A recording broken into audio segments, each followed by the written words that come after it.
Hi all, welcome to our channel turning P C. അപ്പം നമ്മൾ ഇന്ന് മറ്റൊരു ക്വസ്റ്റ്യൻ പേപ്പർ ഡിസ്കഷനുമായിട്ടാണ് വന്നിരിക്കുന്നത്. 085/2024 ആംബുലൻസ് അസിസ്റ്റൻ്റ് മെയിൻസ് എക്സാമിൻ്റെ ഒരു ക്വസ്റ്റ്യൻ പേപ്പറാണിത്. അപ്പോൾ നമുക്ക് സ്റ്റാർട്ട് ചെയ്യാം. എളുപ്പമുള്ളൊരു ക്വസ്റ്റ്യൻ പേപ്പറാണത്. ഓക്കെ, വീഡിയോ ഇഷ്ടപ്പെടുവാണെങ്കിൽ ഒന്ന് ലൈക്ക് ചെയ്ത് സപ്പോർട്ട് ചെയ്യുകയും കൂടെ ചെയ്യുക. അപ്പോൾ നമുക്ക് സ്റ്റാർട്ട് ചെയ്യാം. ഇൻ്റർനാഷണൽ കോൺഗ്രസിൻ്റെ പ്രഥമ സമ്മേളനത്തിന് അധ്യക്ഷൻ ആരായിരുന്നു? ഇൻ്റർനാഷണൽ കോൺഗ്രസിൻ്റെ പ്രഥമ സമ്മേളനത്തിന് അധ്യക്ഷനായിരുന്നു ആരെന്ന് പറയുന്നത് WC ബാനർജി. സർവേന്ത്യ മുസ്ലിം ലീഗ് രൂപീകരിച്ച സ്ഥലം. സർവേന്ത്യ മുസ്ലിം ലീഗ് രൂപീകരിച്ച സ്ഥലമാണ് ധാക്ക, അല്ലേ? ധാക്കയിലാണ് സർവേന്ത്യ മുസ്ലിം ലീഗ് രൂപീകരിച്ചത്. അടുത്ത ക്വസ്റ്റ്യൻ, 1905 ബംഗാളിനെ രണ്ടായിട്ട് വിഭജിച്ച വൈസ്രോയി ആരായിരുന്നു? ആരാണ്? ഓപ്ഷൻ എ കഴ്സൺ പ്രഭു, അല്ലേ? 1905 ബംഗാളിനെ രണ്ടായിട്ട് വിഭജിച്ച വൈസ്രോയി ആയിരുന്നു കഴ്സൺ പ്രഭു. അടുത്ത ക്വസ്റ്റ്യൻ, തീവ്ര ദേശീയതയുമായി ബന്ധപ്പെട്ട നേതാക്കന്മാരാണ് ആരെല്ലാം? ആരൊക്കെയാണ്? ബാലഗംഗാധര തിലകും ഉണ്ട്, ലാല ലജ്പത് റായ് ഉണ്ട്, അല്ലേ? 1, 3 ഉണ്ട്. ഓപ്ഷൻ സി ആണ്. 1, 3 ഓപ്ഷൻ സി. തീവ്ര ദേശീയതയുമായി ബന്ധപ്പെട്ട നേതാക്കന്മാരാണ് ബാലഗംഗാധര തിലകും ലാല ലജ്പത് റായ്. ഇനി ദാദാഭായ് നവറോജിയും ഗോപാലകൃഷ്ണ ഗോഖലെ ഇവർ രണ്ടുപേരാണ് മിതവാദി ദേശീയ നേതാക്കളായിരുന്നു, അല്ലേ? ദാദാഭായ് നവറോജിയും ഗോപാലകൃഷ്ണ ഗോഖലെയും എന്താണ്? മിതവാദി ദേശീയ നേതാക്കളായിരുന്നു. അടുത്ത ക്വസ്റ്റ്യൻ, ഇന്ത്യൻ നവോത്ഥാനത്തിന് പിതാവ് എന്നറിയപ്പെടുന്നത് ആരാണ്? രാജാറാം മോഹൻ റോയ്, അല്ലേ? ഇന്ത്യൻ നവോത്ഥാനത്തിന് പിതാവാണ് രാജാറാം മോഹൻ റോയ്. ഇന്ത്യയുടെ പ്രഥമ പ്രസിഡന്റ് ആരായിരുന്നു? ഇന്ത്യയുടെ പ്രഥമ പ്രസിഡന്റ്? ഇന്ത്യയുടെ പ്രഥമ പ്രസിഡന്റാണ് ഡോക്ടർ രാജേന്ദ്ര പ്രസാദ്, അല്ലേ? ഇന്ത്യയുടെ പ്രഥമ പ്രസിഡന്റാണ് ഡോക്ടർ രാജേന്ദ്ര പ്രസാദ്.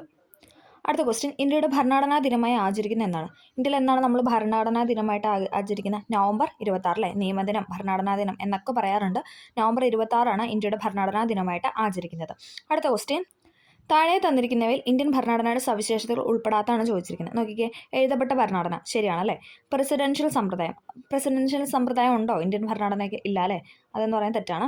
മൗലികാവകാശങ്ങൾ ഉണ്ട്, സ്വതന്ത്ര നീതിന്യായ വ്യവസ്ഥ അതുണ്ട്. അപ്പോൾ ഉൾപ്പെടാത്തതാണ് ചോദിച്ചിരുന്നത്. ഓപ്ഷൻ ബി ആണ് ആൻസർ എന്ന് പറയുന്നത്.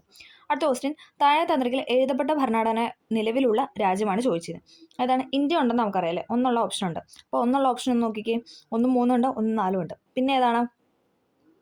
പിന്നെയെന്ന് പറയുമ്പോൾ അമേരിക്കൻ അയക്കുന്ന, അല്ലേ? അമേരിക്ക അറിയാം, ആദ്യത്തെ എഴുതപ്പെട്ട ഭരണഘടന ഉള്ള രാജ്യമാണ് അമേരിക്ക എന്നറിയാം. അപ്പോൾ നമുക്ക് അത് തന്നെ കണക്ട് ചെയ്യാം, അല്ലേ? 1, 4 എടുത്ത് ഓപ്ഷൻ സി ആണ് ആൻസർ എന്ന് പറയുന്നത്. ഓക്കെ, ഇന്ത്യയും അമേരിക്ക എന്താണ്? എഴുതപ്പെട്ട ഭരണഘടന ഉള്ള രാജ്യമാണ്. പക്ഷേ ബ്രിട്ടനും ഇസ്രായേൽ എന്താണ്? എഴുതപ്പെടാത്ത രാജ്യമാണ്. ബ്രിട്ടനും ഇസ്രായേലും എന്താണ്? എഴുതപ്പെടാത്ത രാജ്യമാണ്.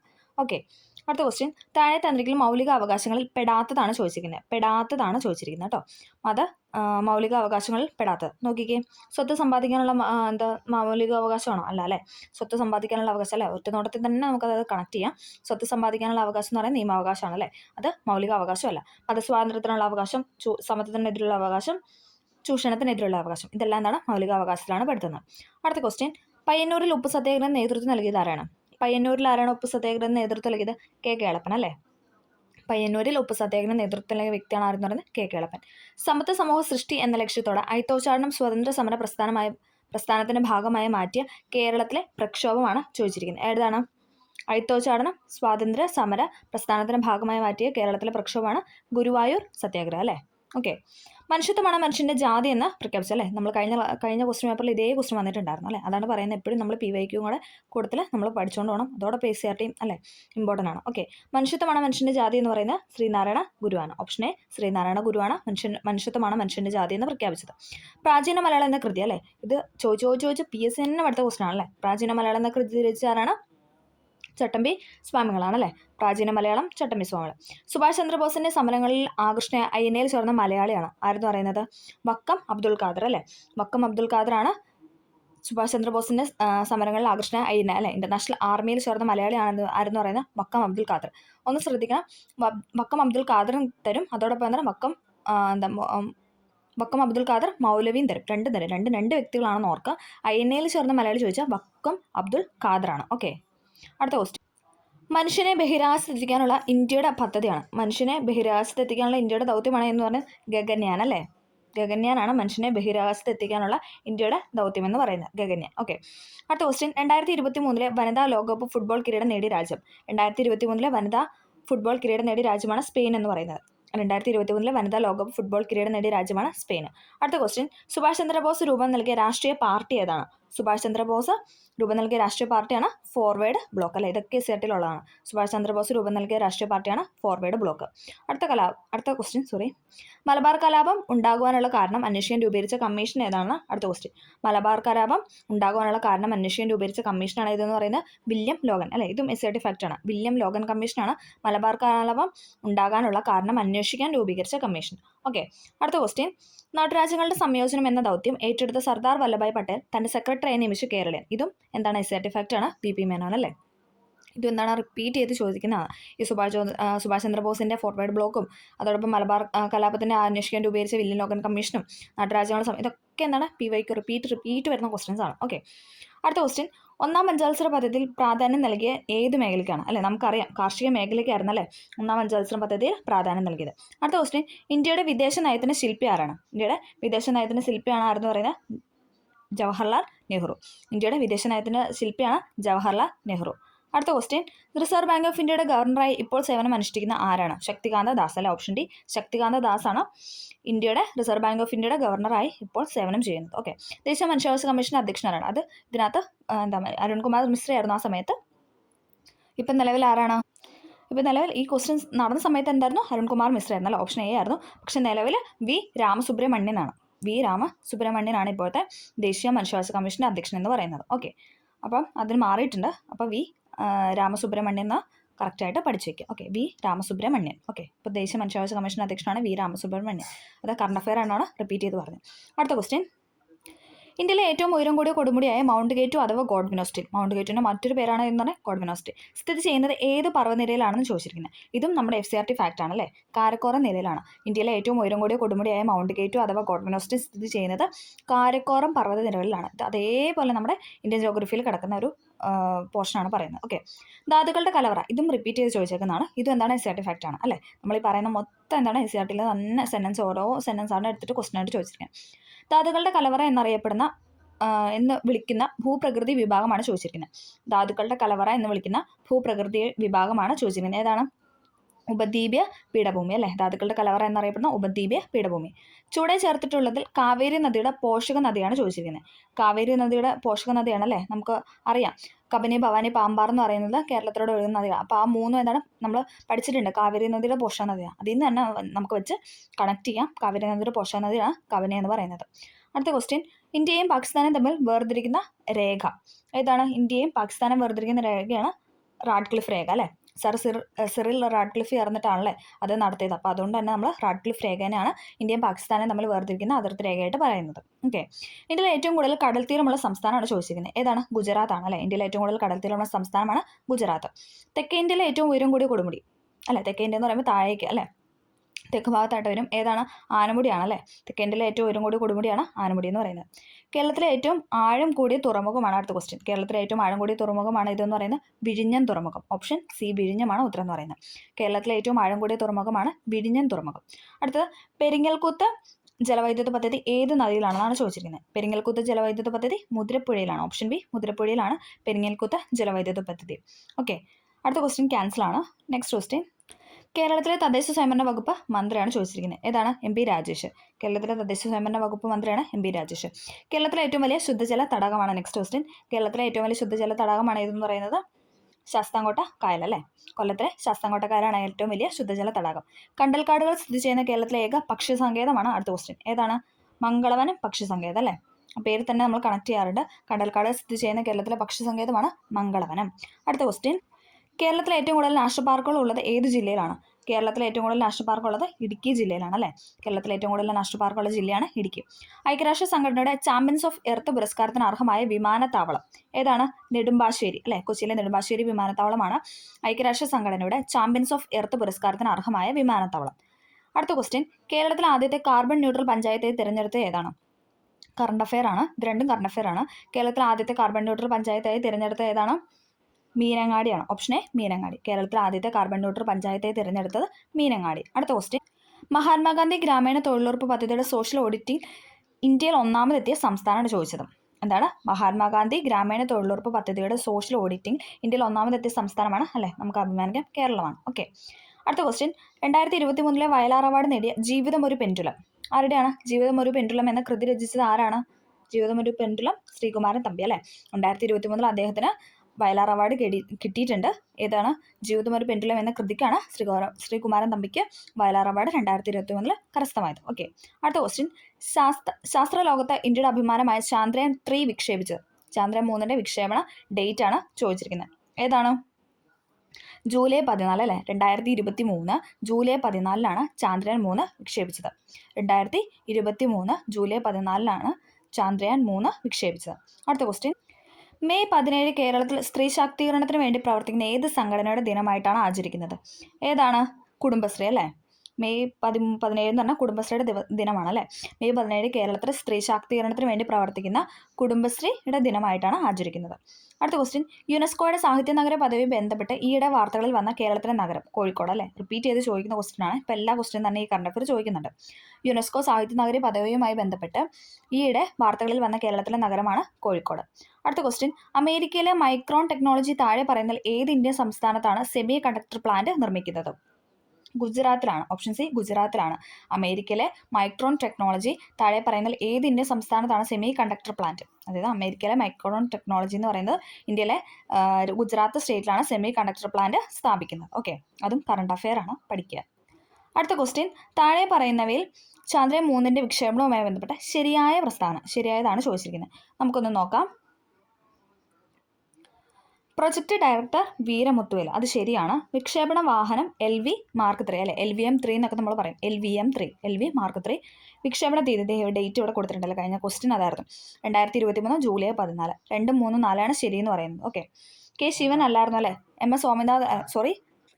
S. സോമനാഥ് ആണല്ലേ ഇപ്പോഴത്തെ ISROയുടെ ചെയർമാൻ എന്ന് പറയുന്നത് അല്ലേ. S. സോമനാഥ്. ഓക്കെ, അതാണ് തെറ്റെന്ന് പറയുന്നത്. ഇവിടെ ശരിയായിട്ടുള്ളതാണ് ചോദിച്ചത്. 2, 3, 4 ആണ് ശരി. ഓക്കെ, അടുത്ത ക്വസ്റ്റ്യൻ. 2016 ജൂൺ മാസത്തിൽ കേരള മുഖ്യമന്ത്രി ആരായിരുന്നു എന്നാണ് ചോദിച്ചിരിക്കുന്നത്. 2016 ജൂൺ മാസത്തിൽ കേരള മുഖ്യമന്ത്രിയാണ് ചോദിച്ചിരിക്കുന്നത്. ആരാണ്? പിണറായി വിജയനാണ്. ഓക്കെ, 2016 ജൂൺ മാസത്തിൽ കേരളത്തിലെ മുഖ്യമന്ത്രിയായിരുന്നു പിണറായി വിജയൻ. താഴെ പറയുന്നതിൽ പൊൻകുന്നം വർക്കിയുടെ ആത്മകഥ ഏതാണ്? പൊൻകുന്നം വർക്കിയുടെ ആത്മകഥയാണ് എൻ്റെ വഴിത്തിരിവ്. ഓപ്ഷൻ എ, എൻ്റെ വഴിത്തിരിവാണ് പൊൻകുന്നം വർക്കിയുടെ ആത്മകഥ. അടുത്ത ക്വസ്റ്റ്യൻ. ഏകദിന ക്രിക്കറ്റ് മത്സരത്തിൽ ഒരു ഓവറിൽ 4 വിക്കറ്റ് നേടിയ ഇന്ത്യൻ ബൗളറാണ് ചോദിച്ചിരിക്കുന്നത്. ഏകദിന ക്രിക്കറ്റ് മത്സരത്തിൽ ഒരു ഓവറിൽ 4 വിക്കറ്റ് നേടിയ ഇന്ത്യൻ ബൗളറാണ് മുഹമ്മദ് സിറാജ് എന്ന് പറയുന്നത്. Option C, Mohammed Siraj. Okay, ഏകദിന ക്രിക്കറ്റ് മത്സരത്തിൽ ഒരു ഓവറിൽ 8 വിക്കറ്റ് നേടിയ ഇന്ത്യൻ ബൗളറാണ് മുഹമ്മദ് സിറാജ്. 2023 ഇന്ത്യയിൽ നടന്ന G20 സമ്മേളനത്തിന്റെ ഇന്ത്യൻ ഷെർപ്പ ആരായിരുന്നു? ഇതും റിപ്പീറ്റ് ക്വസ്റ്റൻ അല്ലേ. കഴിഞ്ഞ ക്വസ്റ്റ്യൻ പേപ്പറിൽ നമ്മൾ ഇത് പറഞ്ഞായിരുന്നു. ഓപ്ഷൻ ഡി, അമിതാഭ് കാന്ത് ആണ് അല്ലേ. അതാണ് പറയുന്നത്. നമുക്ക് ഓരോ ക്വസ്റ്റ്യൻ പേപ്പർ എടുക്കുമ്പോൾ അല്ലേ റിപ്പീറ്റ് ചെയ്ത് വരുന്നുണ്ട്. അപ്പോൾ ആ കാര്യങ്ങളൊക്കെ നമുക്ക് ഇനിയും വരാൻ ചാൻസ് ഉണ്ട് അല്ലേ. 2023 ഇന്ത്യയിൽ നടന്ന G20 സമ്മേളനത്തിലെ ഇന്ത്യയുടെ ഷെർപ്പയായിരുന്നു ആരെന്ന് പറയുന്നത്? അമിതാഭ് കാന്ത്. അടുത്ത ക്വസ്റ്റ്യൻ. ആധുനിക സാമ്പത്തിക ശാസ്ത്രത്തിന് പിതാവ് എന്നറിയപ്പെടുന്നത്? ആധുനിക സാമ്പത്തിക ശാസ്ത്രത്തിന് പിതാവാണ് ആഡം സ്മിത്ത്. ഇതും എന്താണ്? നമ്മുടെ SRT ഫാക്റ്റ് ആണ്. ആധുനിക സാമ്പത്തിക ശാസ്ത്രത്തിന് പിതാവാണ് ആഡം സ്മിത്ത്. അടുത്ത ക്വസ്റ്റ്യൻ. 2023 നടന്ന ഏഷ്യൻ ഗെയിംസുമായി ബന്ധപ്പെട്ട് താഴെ നൽകിയിരിക്കുന്ന പ്രസ്താവന ശരിയായത് തിരഞ്ഞെടുക്കാനാണ് പറഞ്ഞത്. ഇവിടെ എന്താണ്? ശരിയായതാണ് തിരഞ്ഞെടുക്കാൻ പറഞ്ഞത്. നമുക്ക് നോക്കാം. ഇന്ത്യ നേടിയ മെഡലുകളുടെ എണ്ണം 107. ശരിയാണ്. ഇന്ത്യ നേടിയ ആകെ മെഡലുകളുടെ എണ്ണം എന്ന് പറയുന്നത് 107 ആണ്. 2023 നടന്ന ഏഷ്യൻ ഗെയിംസുമായി ബന്ധപ്പെട്ട പ്രസ്താവനയാണ്. ഇന്ത്യ നേടിയ ആകെ മെഡലുകളുടെ എണ്ണം 107. ഏഷ്യൻ ഗെയിംസ് നടന്നത് ചൈനയിലാണ്. അതും ശരിയാണ്. പുരുഷ ക്രിക്കറ്റിൽ ഇന്ത്യക്ക് സ്വർണ്ണ മെഡൽ ലഭിച്ചു. അപ്പം എല്ലാം ശരിയാണ്. ഓക്കെ, 3 സ്റ്റേറ്റ്മെന്റ് ശരിയാണ്. 2023 നടന്ന ഏഷ്യൻ ഗെയിംസുമായി ബന്ധപ്പെട്ട പ്രസ്താവനയാണ്. ഇന്ത്യ നേടിയ ആകെ മെഡലുകളുടെ എണ്ണം 107. ഏഷ്യൻ ഗെയിംസ് നടന്നത് ചൈനയിലാണ് നടന്നത്. പുരുഷ ക്രിക്കറ്റിൽ ഇന്ത്യക്ക് സ്വർണ്ണ മെഡൽ ലഭിച്ചു. അടുത്ത ക്വസ്റ്റ്യൻ. നമ്മുടെ ശരീരത്തിലെ ഏത് അവയവത്തിൽ വെച്ചാണ് യൂറിയ നിർമ്മിക്കപ്പെടുന്നത്? അല്ലേ, നമ്മൾ കഴിഞ്ഞ ക്ലാസ്സിൽ ഡിസ്കസ് ചെയ്തതാണ് അല്ലേ. യൂറിയ നിർമ്മിക്കപ്പെടുന്നത് എവിടെയാണ്? കരളിലാണ് അല്ലേ. ഓപ്ഷൻ എ, കരളാണ്. യൂറിയ നിർമ്മിക്കപ്പെടുന്ന അവയവം എന്ന് പറഞ്ഞാൽ കരളാണ്. അടുത്ത ക്വസ്റ്റ്യൻ. താഴെ തന്നിരിക്കുന്ന മാംസ്യത്തിന്റെ അഭാവം മൂലമുണ്ടാകുന്ന രോഗം ഏതാണ്? മാംസ്യത്തിന്റെ അഭാവം മൂലമുണ്ടാകുന്ന രോഗമാണ് ക്വാഷിയോർക്കർ. ഓപ്ഷൻ ഡി, ക്വാഷിയോർക്കർ ആണ് മാംസ്യത്തിന്റെ അഭാവം മൂലമുണ്ടാകുന്ന രോഗമാണ് ക്വാഷിയോർക്കർ. ചുവടെ തന്നിരിക്കുന്ന കേരളത്തിലെ നാഷണൽ പാർക്ക് ഏതാണ്? അല്ലേ, സൈലന്റ് വാലി. നമുക്ക് പേര് പറയുമ്പോൾ തന്നെ അറിയാം അല്ലേ, silent Valley national park. Okay, അടുത്ത ക്വസ്റ്റ്യൻ. ചുവടെ കൊടുത്തിരിക്കുന്നതിൽ അത്യുൽപാദന ശേഷിയുള്ള സങ്കരയിനം തെങ്ങ് ഏതാണെന്നാണ് ചോദിച്ചിരിക്കുന്നത്. ഏതാണ്? ലക്ഷഗംഗ എന്ന് പറയുന്നതാണ് തെങ്ങിന്റെ സങ്കരയിനം എന്ന് പറയുന്നത്. അടുത്ത ക്വസ്റ്റ്യൻ. 2023 ലോക പരിസ്ഥിതി ദിന സന്ദേശം ഏത് മലിനീകരണത്തിനുള്ള പരിഹാരവുമായി ബന്ധപ്പെട്ടാണ്? നമുക്കറിയാലോ, പ്ലാസ്റ്റിക് അല്ലേ. ബീറ്റ് പ്ലാസ്റ്റിക് പൊല്യൂഷൻ എന്നായിരുന്നു അല്ലേ. പ്ലാസ്റ്റിക് മലിനീകരണവുമായി ബന്ധപ്പെട്ടായിരുന്നു 2023 ലോക പരിസ്ഥിതി ദിന സന്ദേശം എന്ന് പറഞ്ഞത്. അടുത്ത ക്വസ്റ്റ്യൻ. രക്തജന്യ രോഗങ്ങളായ ഹീമോഫീലിയ, അരിവാൾ രോഗം, തലാസീമിയ തുടങ്ങിയവയുടെ സമഗ്ര ചികിത്സ ഉറപ്പാക്കാൻ കേരള ആരോഗ്യ വകുപ്പ് ആരംഭിച്ച പദ്ധതിയാണ് ചോദിച്ചിരിക്കുന്നത്. ഏതാണ്? ആശാധാര. ഇമ്പോർട്ടൻ്റ് ആണ് ആശാധാര. രക്തജന്യ രോഗങ്ങളായ ഹീമോഫീലിയ, അരിവാൾ രോഗം, തലാസീമിയ തുടങ്ങിയ രോഗങ്ങളുടെ സമഗ്ര ചികിത്സ ഉറപ്പാക്കാൻ വേണ്ടിയിട്ട് കേരള ആരോഗ്യ വകുപ്പ് ആരംഭിച്ച പദ്ധതിയാണ് ഇതെന്ന് പറയുന്നത് ആശാധാര എന്ന് പറയുന്നത്. അടുത്ത ക്വസ്റ്റ്യൻ, ഐക്യരാഷ്ട്ര സംഘടനയുടെ ഭക്ഷ്യ കാർഷിക സംഘടന 2023 ഏത് വിളകളുടെ വർഷമായാണ് ആചരിച്ചത്? ഏതാണ്? ചെറുധാന്യം അല്ലേ, മില്ലറ്റ്സ് എന്നൊക്കെ പറയും അല്ലേ. ഓപ്ഷൻ ബി ആണ് ആൻസർ എന്ന് പറയുന്നത്. ഓക്കെ, ഐക്യരാഷ്ട്ര സംഘടനയുടെ ഭക്ഷ്യ കാർഷിക സംഘടന 2023 ചെറുധാന്യങ്ങളുടെ വർഷമായിട്ടാണ് ആചരിച്ചത്. 2024 പ്രമേയം ഒന്ന് കമൻറ്റ് ചെയ്യണം കേട്ടോ. എന്തിനെ പറ്റിയാണെന്നുള്ള ഒന്ന് ജസ്റ്റ് കമൻറ്റ് ചെയ്യുക. ഓക്കെ, അടുത്ത ക്വസ്റ്റ്യൻ, വിവിധ ഇനം മണ്ണിനങ്ങളുടെ pH താഴെ തന്നിരിക്കുന്നു. ഇവയിൽ ഏത് മണ്ണിനാണ് കുമ്മായം ചേർക്കേണ്ടത്? കുമ്മായം ചേർക്കേണ്ടത് ഏത് മണ്ണിനാണെന്നാണ് ചോദിച്ചിരിക്കുന്നത്. ഏതാണ്? 5-നാണ് അല്ലേ. ഇതെന്ന് പറഞ്ഞാൽ അസിഡിക് ആണ്, ബാക്കിയെല്ലാം എന്താണ് കൂടി അല്ലേ, ആൽക്കലി ആ ഒരു ഫോമിലോട്ട് പോയാൽ ഇതെന്ന് പറയുന്നതാണ് ശരിക്കും കുറവായിട്ടുള്ളത്.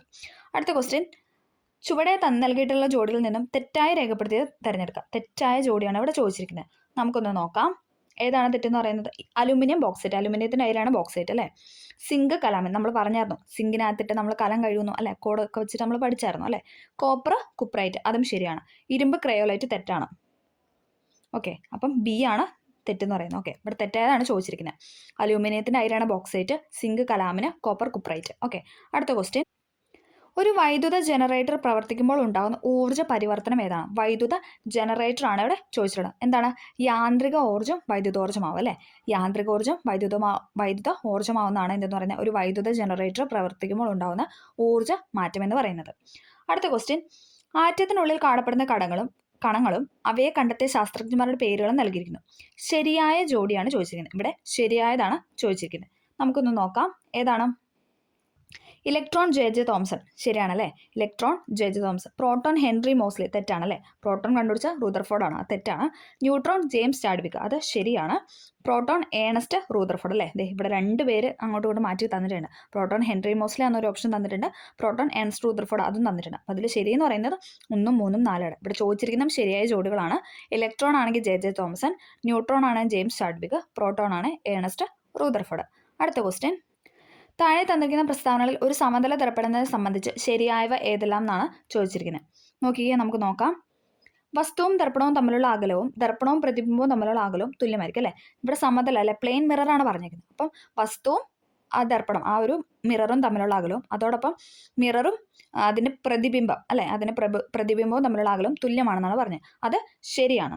ഓക്കെ, അടുത്ത നോക്കിയാൽ വസ്തുവിൻ്റെ വലിപ്പം തന്നെ ആയിരിക്കും പ്രതിബിംബത്തിന് അല്ലേ. നമ്മൾ ഫേസ് ഒക്കെ നോക്കാൻ വേണ്ടി യൂസ് ചെയ്യുന്ന കണ്ണാടിയാണ് എന്ന് പറയുന്നത് സമതല ദർപ്പണം അഥവാ പ്ലെയിൻ മിറർ. അപ്പോൾ അറിയാം നമ്മുടെ അതേ വലിപ്പം തന്നെയല്ലേ കാണിക്കുന്നത്, അല്ലാണ്ട് കൂടിയും കുറഞ്ഞൊന്നുമല്ല കാണിക്കുന്നത്. അപ്പോൾ അത് ശരിയാണ്. വസ്തുവിൻ്റെ വലിപ്പം തന്നെ ആയിരിക്കും പ്രതിബിംബത്തിനും. വസ്തുവിൻ്റെ യഥാർത്ഥ പ്രതിബിംബം രൂപപ്പെടുന്നു, അത് തെറ്റാണ്. ഓക്കെ, 1ഉം 2ഉമാണ് ശരിയെന്ന് പറയുന്നത്. അടുത്ത ക്വസ്റ്റ്യൻ, ഇന്ത്യയുടെ ആദ്യത്തെ സൗര നിരീക്ഷണ ഉപഗ്രഹമായ ആദിത്യ L1 വിക്ഷേപിച്ചതെന്ന്. ഇതേ ഈ ക്വസ്റ്റ്യൻ പേപ്പർ തന്നെ എന്താണ് ചാന്ദ്രയാൻ 3 ചോദിച്ചിട്ടുണ്ട്, അതോടൊപ്പം ആദിത്യ L1 ഇതൊക്കെ ഇമ്പോർട്ടൻ്റ് ആണ് അല്ലേ. എന്താണ്? 2023 സെപ്റ്റംബർ 2, ഓപ്ഷൻ സി. 2023 സെപ്റ്റംബർ 2-നാണ് എന്തെന്ന് പറയുന്നത് ആദിത്യ L1 വിക്ഷേപിച്ചത് അല്ലേ. Aditya L1 വിക്ഷേപിച്ചത് 2023 September 2. അടുത്ത ക്വസ്റ്റ്യൻ, 2023 സാഹിത്യത്തിനുള്ള നൊബേൽ സമ്മാനം നേടിയ ജോൺ ഫോസെ ഏത് രാജ്യക്കാരനാണെന്നാണ് ചോദിച്ചിരിക്കുന്നത്. ഏതാണ്? നോർവേ ആണ് കേട്ടോ, ജോൺ ഫോസെ. അപ്പോൾ സേ എന്ന് പറഞ്ഞാൽ ഒരു ഏജിനല്ല വന്നത്, നോർവേ എന്ന് പറയുമ്പോൾ ഒരു ഏജിനാണ്, അത് വെച്ചിട്ട് കണക്ട് ചെയ്യുക അല്ല. നമുക്കിങ്ങനെ ഇവരൊക്കെ ഏത് രാജ്യമെന്ന് പഠിക്കാൻ കുറച്ച് പാടാണല്ലേ. അപ്പം അങ്ങനെ കണക്ട് ചെയ്യുക. ജോൺ ഫോസെ എന്ന് പറയുന്നത് നോർവേക്കാരനാണ്. അടുത്ത ക്വസ്റ്റ്യൻ, മഞ്ഞപ്പിത്തം ബാധിക്കുന്ന ശരീര അവയവമാണ് കരൾ എന്ന് പറയുന്നത്. മഞ്ഞപ്പിത്തം ബാധിക്കുന്ന ശരീര അവയവമാണ് കരൾ. മലമ്പനിക്ക് കാരണമായ രോഗകാരിയാണ് ചോദിച്ചിരിക്കുന്നത്. ഏതാണ്? പ്ലാസ്മോഡിയം അല്ലേ. പ്ലാസ്മോഡിയം ആണ് മലമ്പനിക്ക് കാരണമായ രോഗകാരി. ഒരു പ്രാഥമിക ആരോഗ്യ കേന്ദ്രത്തിൽ ലഭ്യമല്ലാത്ത സേവനമാണ് ഇവിടെ ചോദിച്ചത്. നോക്കിക്കേ, പ്രതിരോധ കുത്തിവയ്പ്പ്, ഡോക്ടറുടെ സേവനം, CT സ്കാൻ, പാലിയേറ്റീവ് പരിചരണം. ഈ CT സ്കാൻ നമ്മുടെ PHC അല്ലേ, പ്രൈമറി ഹെൽത്ത് സെൻ്ററിലുണ്ടോ? ഇല്ല അല്ലേ. അപ്പം അതാണ് ഇല്ല എന്ന് പറയാം, ലഭ്യമല്ലാത്തതാണ് ചോദിച്ചിരുന്നത്. അപ്പോൾ ആൻസർ എന്ന് പറയുന്നത് CT സ്കാൻ ആണ്. പ്രതിരോധ കുത്തിവയ്പ്പ്, ഡോക്ടറുടെ സേവനം, പാലിയേറ്റീവ് പരിചരണം, ഇതൊക്കെ എന്താണ് ഒരു പ്രാഥമിക ആരോഗ്യ സെൻ്ററിൽ ഉള്ളതാണ്. ഓക്കെ, ലോക ഭക്ഷ്യ സുരക്ഷാ ദിനമാണ് ജൂൺ 7. നമ്മുടെ SCRT കൊടുത്തിട്ടുള്ളതാണ് ഈ ഫാക്റ്റൊക്കെ. SCRT കൊടുത്തിട്ടുള്ള ഒരു ഡേറ്റ് നമ്മൾ സ്കിപ്പ് ചെയ്യാനായിട്ട് പാടില്ല. ഓക്കെ, അത് നമ്മൾ പിന്നെയും പറഞ്ഞ് സ്ട്രെസ് ചെയ്ത് പഠിപ്പിക്കാറുണ്ട്, പക്ഷേ എങ്കിലും ഒന്നും കൂടെ ഒന്ന് പറഞ്ഞതാണ്. SCRT തന്നിട്ടുള്ള ഒരു ഡേറ്റും SCRT NCERT തന്നിട്ടുള്ള ഡേറ്റും ഒന്നും നമ്മൾ സ്കിപ്പ് ചെയ്യാനായിട്ട് പാടില്ല. ലോക ഭക്ഷ്യസുരക്ഷാ ദിനമാണ് ജൂൺ 7. ലോക ഭക്ഷ്യസുരക്ഷാ ദിനമാണ് ജൂൺ 7. ഓക്കെ. കേരള ആരോഗ്യശാസ്ത്ര സർവകലാശാലയുടെ ആസ്ഥാനം എവിടെയാണ്? കേരള ആരോഗ്യശാസ്ത്ര സർവകലാശാലയുടെ ആസ്ഥാനമാണ് തൃശ്ശൂർ അല്ലേ? ആരോഗ്യശാസ്ത്ര സർവകലാശാലയുടെ ആസ്ഥാനമാണ് തൃശ്ശൂർ. അടുത്ത ക്വസ്റ്റ്യൻ, താഴെ പറയുന്നതിൽ ജീവിതശൈലി രോഗമല്ലാത്തത്. ഇതെപ്പോഴും ചോദിക്കുന്നുണ്ടല്ലോ, ഈ ജീവിതശൈലി രോഗമല്ലാത്തത് നമുക്കിങ്ങനെ ഒരു ഓഡ് വൺ ആയിട്ട് ചോദിക്കുന്നുണ്ട്. ഫാറ്റി ലിവർ, ഹൃദയാഘാതം, തൊണ്ടമുള്ള, അമിത രക്തസമ്മർദ്ദം. ഇതിലേതാണ്? തൊണ്ടമുള്ളെന്ന് പറയുന്നത് ജീവിതശൈലി രോഗമാണോ? അല്ല അല്ലേ? തെറ്റാണ്. അപ്പം അല്ലാത്തതാണ് ചോദിച്ചിരുന്നത്, അതാണ് ആൻസർ എന്ന് പറഞ്ഞത്. ഫാറ്റി ലിവർ, ഹൃദയാഘാതം, അമിത രക്തസമ്മർദ്ദം എന്ന് പറയുന്നത് ജീവിതശൈലി രോഗമാണ്. ഓക്കെ. അടുത്ത ക്വസ്റ്റ്യൻ, യോജക കലയെ ബാധിക്കുന്ന ക്യാൻസർ ആണ് ചോദിച്ചിരിക്കുന്നത്. യോജക കലയെ ബാധിക്കുന്ന ക്യാൻസർ ആണ് ഇതെന്ന് പറയുന്നത് സർക്കോമ എന്ന് പറയുന്നത്. യോജക കലയെ ബാധിക്കുന്ന ക്യാൻസറാണ് സർക്കോമ. അടുത്ത ക്വസ്റ്റ്യൻ, സംസ്ഥാനത്തെ അംഗപരിമിതർക്ക് പ്രതിവർഷം 1 ലക്ഷം രൂപ വരെ ആരോഗ്യ ഇൻഷുറൻസ് ലഭ്യമാക്കുന്ന പദ്ധതിയാണ് ചോദിച്ചിരിക്കുന്നത്. ഏതാണ്? നിരാമയ. സംസ്ഥാന അംഗപരിമിതർക്ക് നിരാമയ. ഓക്കെ, കണക്ട് ചെയ്യുക. സംസ്ഥാനത്തെ അംഗപരിമിതർക്ക് പ്രതിവർഷം 1 ലക്ഷം രൂപ വരെ ആരോഗ്യ ഇൻഷുറൻസ് ലഭ്യമാക്കുന്ന പദ്ധതിയാണ് നിരാമയ എന്ന് പറയുന്നത്. അടുത്ത ക്വസ്റ്റ്യൻ, കേരള സാമൂഹ്യ സുരക്ഷാ മിഷൻ നിലവിൽ വന്നതെന്ന്. കേരള സാമൂഹ്യ സുരക്ഷാ മിഷൻ നിലവിൽ വന്നത് 2008. ഓക്കെ. കേരള സാമൂഹ്യ സുരക്ഷാ മിഷൻ നിലവിൽ വന്നത് 2008. ഓക്കെ. ബാക്ക് ടു ബേസിക് ഏത് അസുഖവുമായി ബന്ധപ്പെട്ടാണ്? അത് ഈയിടെ ഇപ്പം റീസെൻ്റ് ആയിട്ട് വന്നൊരു ടേമാണ്. അതെന്ന് ബാക്ക് ടു ബേസിക് ഏത് അസുഖവുമായി ബന്ധപ്പെട്ടാണെന്ന് ചോദിച്ചു കഴിഞ്ഞാൽ ഏതാണ്? കൊറോണ വൈറസ് ആണ്. ഓക്കെ. ബാക്ക് ടു ബേസിക് എന്ന അസുഖവുമായി ബന്ധപ്പെട്ട കൊറോണ വൈറസ് ആണ്. അടുത്ത question, 2023 national health care award ലഭിച്ച കേരള സർക്കാർ പദ്ധതിയാണ് ചോദിച്ചിരിക്കുന്നത്. ഏതാണ്? കാരുണ്യ ആരോഗ്യ സുരക്ഷാ പദ്ധതിയാണ്. 2023 നാഷണൽ ഹെൽത്ത് കെയർ അവാർഡ് ലഭിച്ച കേരള സർക്കാർ പദ്ധതിയാണ് കാരുണ്യ ആരോഗ്യ സുരക്ഷാ പദ്ധതി. അടുത്ത ക്വസ്റ്റ്യൻ, കൗമാരക്കാരിലെ ജീവിതശൈലി രോഗങ്ങൾ തുടക്കത്തിലെ കണ്ടെത്തി പരിഹരിക്കാൻ ഹയർ സെക്കൻഡറി സ്കൂളുകൾ കേന്ദ്രീകരിച്ച് സംസ്ഥാന സർക്കാർ നടപ്പിലാക്കുന്ന ആരോഗ്യ സർവേ പദ്ധതിയാണ് കേട്ടോ. കൗമാരക്കാരിലെ ജീവിതശൈലി രോഗങ്ങൾ തുടക്കത്തിലെ കണ്ടുപിടിച്ച് പരിഹരിക്കാൻ വേണ്ടി ഹയർ സെക്കൻഡറി സ്കൂളുകളിൽ കേന്ദ്രീകരിച്ച് സംസ്ഥാന സർക്കാർ നടപ്പിലാക്കുന്ന ആരോഗ്യ സർവേ പദ്ധതിയാണ് സശ്രദ്ധം എന്ന് പറയുന്നത്. അല്ലേ? കൂടുതൽ ശ്രദ്ധ കൊടുക്കണം എന്നൊന്ന് മീൻ ചെയ്യുക. സശ്രദ്ധം. ഓപ്ഷൻ സി ആണ് സശ്രദ്ധം. ഓക്കെ. അടുത്ത ക്വസ്റ്റ്യൻ, ലോക ജന്തുരോഗ ദിനം. ലോക ജന്തുരോഗ ദിനമാണ് ജൂലൈ 6. ലോക ജന്തുരോഗ ദിനമാണ് ജൂലൈ 6 എന്ന് പറയുന്നത്. ഇന്ത്യയുടെ ഇപ്പോഴത്തെ ആരോഗ്യവകുപ്പ് മന്ത്രി പിന്നെ റിപ്പീറ്റ് ചെയ്ത് ചോദിച്ചല്ലേ, ഈ ക്വസ്റ്റ്യൻ നടന്നപ്പോൾ ഓപ്ഷൻ എ ആയിരുന്നു, മൻസുഖ് മാണ്ഡവ്യ ആയിരുന്നു. ഇപ്പം ആരാണ്? JP നഡ്ഡയാണല്ലേ. നഡ്ഡയാണ് ഇപ്പോഴത്തെ കേന്ദ്ര ആരോഗ്യവകുപ്പ് മന്ത്രി എന്ന് പറയുന്നത്. ആ സമയത്ത് മൻസുഖ് മാണ്ഡവ്യ ആയിരുന്നു. ഓക്കെ. Next question. ഓക്കെ, അപ്പോൾ നമ്മൾ 80 ക്വസ്റ്റ്യൻസ് ആണ് ഡിസ്കസ് ചെയ്തത്. വലിയ കുഴപ്പമില്ലാത്തൊരു ക്വസ്റ്റ്യൻ പേപ്പർ ആയിരുന്നു അല്ലേ? കൂടുതലും എന്താണ് ചെറിയ ചെറിയ പോയിന്റ്സ് ഒക്കെ ഉണ്ടായിരുന്നുള്ളൂ. പക്ഷേ എന്നാലും എന്താണ് ഡേറ്റും കാര്യങ്ങളും ഒക്കെ റിപ്പീറ്റ് ചെയ്ത് ചോദിച്ചിട്ടുണ്ട്. കുറേ SCERT ഫാക്ട് ചോദിച്ചിട്ടുണ്ട് അല്ലേ? ബയോളജിയിൽ നിന്നായാലും ഇന്ത്യൻ ജോഗ്രഫി ഒക്കെ നമുക്ക് എല്ലായിടത്തു നിന്നും തന്നെ ചോദിച്ചൊരു ക്വസ്റ്റ്യൻ പേപ്പറാണ്. കറണ്ട് അഫെയർ അതുപോലെ വന്നിട്ടുണ്ട്. അപ്പോൾ എല്ലാവർക്കും ഈ വീഡിയോ ഹെൽപ്ഫുൾ ആയെന്ന് വിചാരിക്കും. നമ്മൾ 80 ക്വസ്റ്റ്യൻസ് ഡിസ്കസ് ചെയ്തു, പറ്റുന്ന രീതിയിലുള്ള ഫാക്റ്റും പറഞ്ഞിട്ടുണ്ട്. അപ്പം എല്ലാവർക്കും ഹെൽപ്ഫുൾ ആയെന്ന് വിചാരിക്കുന്നു. ഹെൽപ്ഫുൾ ആയെങ്കിൽ ഒന്ന് ലൈക്ക് ചെയ്ത് സപ്പോർട്ട് ചെയ്യുക. ലൈക്ക് ചെയ്യുമ്പോഴാണ് നിങ്ങൾക്ക് ഇഷ്ടപ്പെട്ടു എന്ന് മനസ്സിലാവുന്നത്. ഓക്കെ. അപ്പോൾ ഇഷ്ടപ്പെട്ടാൽ ഒന്ന് സബ്സ്ക്രൈബ് ചെയ്ത് ലൈക്ക് ചെയ്യുക. അപ്പോൾ ഓക്കെ, താങ്ക് യു.